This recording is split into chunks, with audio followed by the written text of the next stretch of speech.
পবিত্র রমজানে আপনাদের স্বস্তিকর অবস্থা উপহার দেওয়ার জন্য সরকার আগাম ও নিরলস কাজ করে গেছে। আগাম আমদানি পরিকল্পনা, প্রযোজ্য ক্ষেত্রে কর, ট্যারিফ, এলসি মার্জিন সমন্বয়, আমদানি উৎস সন্ধান ও আমদানিতে সহায়তা, বন্দর, কাস্টমস ও নৌ ও স্থল পরিবহন ব্যবস্থাপনা এ সকল ব্যবস্থাপনার অন্যতম। সরকারের এ সকল উদ্যোগের পাশাপাশি ভোক্তা অধিকার সংরক্ষণ অধিদপ্তরের গৃহীত কতিপয় ব্যবস্থাপনাও নাগরিক মনে স্বস্তি আনয়নে অবদান রেখেছে।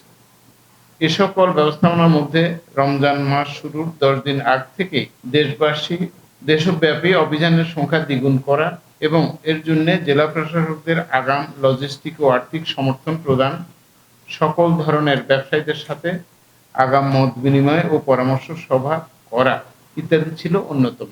নিশ্চয়ই এ সকল উদ্যোগ আমাদের সহায়তা করেছে ও এতে ইতিবাচক ফলাফল পাওয়া গেছে। ভোক্তা অধিকার সংরক্ষণ আইন 2009 হতে আপনারা জানেন যে অধিদপ্তরকে নির্দেশনা দেওয়ার মূল কর্তৃপক্ষ জাতীয় ভোক্তা অধিকার সংরক্ষণ পরিষদ, যার সভাপতি স্বয়ং মাননীয় বাণিজ্য উপদেষ্টা মহোদয়। আমাদের দায়িত্ব পালনে সবসময় পরিষদের আন্তরিক সহযোগিতা ও সমর্থন পেয়ে এসেছি।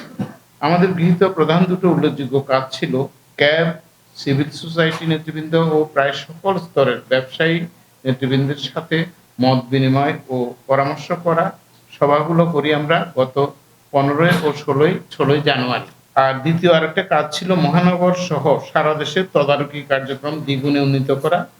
গত 21শে ফেব্রুয়ারি হতে মাসব্যাপী এই অভিযানগুলো চলে, আজও চলছে।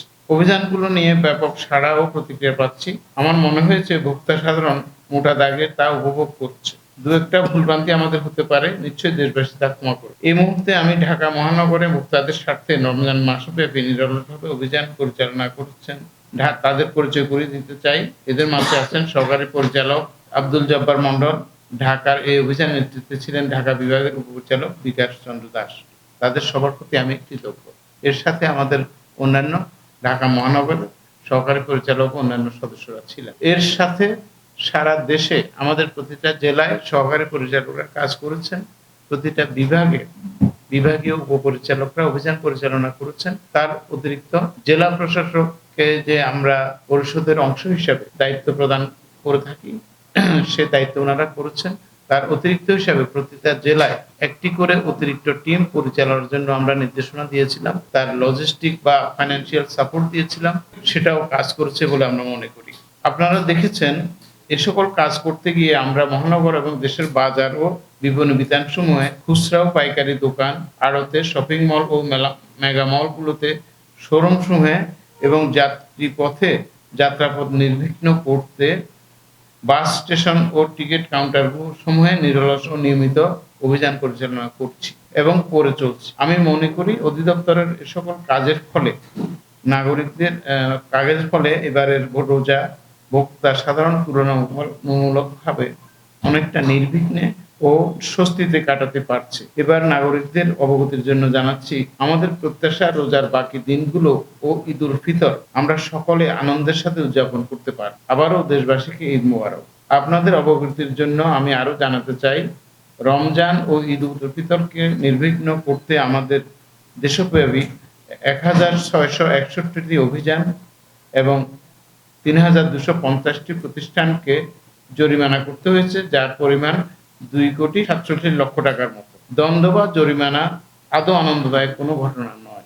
আমরা এমন একদিনের অপেক্ষায় আছি যেদিন কোনো দণ্ড বা জরিমানা ছাড়াই আমরা নির্মল আনন্দের সাথে উৎসব ও উদযাপন করতে পারব।